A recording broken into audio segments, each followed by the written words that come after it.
I think the NC2A system play is dead going into the tournament because at this point, the tournament, all these tournaments, they're not trying to run up points. They will if the opportunity comes, but they're trying to win the game and get out of it. And they got a game in 2 days. Some of these games playing 2 days in a row in some of the conference tournaments. And so they'll take the spread if it comes, but that's just not what they're trying to do. Like Kansas, their coach is sidelined, and all we hear on the radio is, it's not a heart attack. That says that it's something extreme, but not quite there. And what's fun about KU is they're down a lot at the half. Well, has it been more than 4 hours? Because we know some of those coaches, when they go on road trips, they got other families. They got a home game. It'll be interesting to see what they do in the tournament if he doesn't get healthy, because plenty of times they fall behind. You could tell Bill Self got up in those boys, and they come out in the half, and they not only come back from a 10-point deficit, but they cover the original spread that was something outrageous like 12. I mean, they go on these crazy 18-2 runs. Well, you know what it happens is when they kick it up, the talent's there. Blue blood schools have all the best players, but they kick it up, and where I notice it the most is when they start getting turnovers. The other team gets in their own head, and they become their worst enemy. They just got outscored 7 straight trips down the court, and the guy takes a three-pointer, and there's not one of his other offensive players anywhere near the rebound. Houston is just playing a different brand of basketball right now. The style that they're playing travels well because they're not dependent on the perimeter shooting.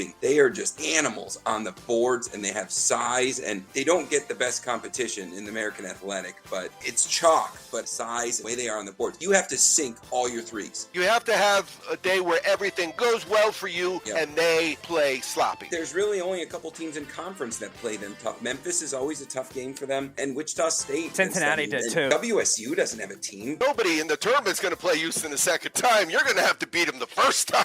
So we got 5 tournaments tomorrow that finish up. Ivy League, SEC, Atlantic 10, Big 10, AAC. Is the national champion coming from one of these 5 winners? I think so. I think it's either going to be Houston or Alabama. I think the most complete right now. Alabama's defense was really bad last year, but at least league average this year, and their offense is very potent. And Houston's kind of the opposite. Houston's a good offensive team, but a great defensive team. They're the 3rd best defense in the nation. I don't really see a lot of the Big 10 teams having a lot of depth, or the Big 12. Like you said earlier, Wes, they keep beating each other up. I think it's going to wear out on them eventually. I like Baylor, maybe Texas, but I don't think any of them are going to go that far. And Kansas, if they don't have Bill Self especially, it's going to be hard to repeat. But it's hard to repeat anyway. Like a lot of teams that win the national championship are out in the round of 32 the next year. This is a different Kansas team than it was last year. They only have 1, possibly 2 good perimeter shooters, and they don't have a ton of size. There's a lot of depth in the Big 12. Even the bottom teams, Oklahoma on any given week could beat top-tier teams. Oklahoma.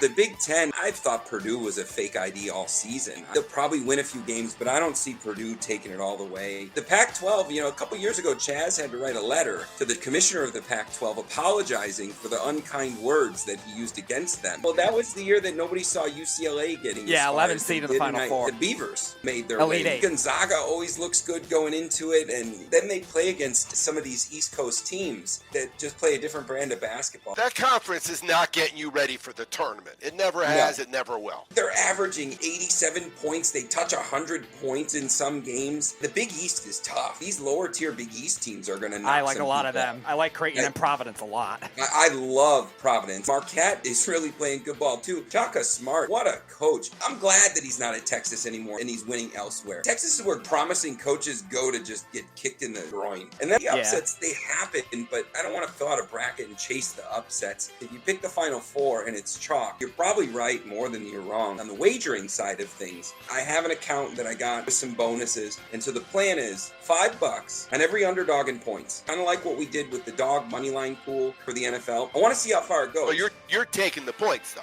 I'm going to take the points and every single underdog. In the football, he did it with the money lines. I did the NFL, and it was kicking ass and taking names. The football with the money line, we started with $20, and we ended up after the Super Bowl with like $11 in the account. There was a point when it was as high as $20. So $5 a game. The first round is 32 games, and then after that round, I'm going to divide whatever cash is in there evenly and do it again. So it might be $10 a game at that point. If we win them all, it might be even higher. If we lose some, we might be doing less, but just the reduction in games, and we'll just see how far it goes. I want to test the philosophy, and it's the classic 2 guys in the bar getting drunk saying, well, if you just did this, and just do that and see where it goes. The difference, of course, is when a 17-point underdog in basketball pulls off the win, you were getting 17 points. You win $1 for $1. When you had it on the money line and you bet $1, you won 17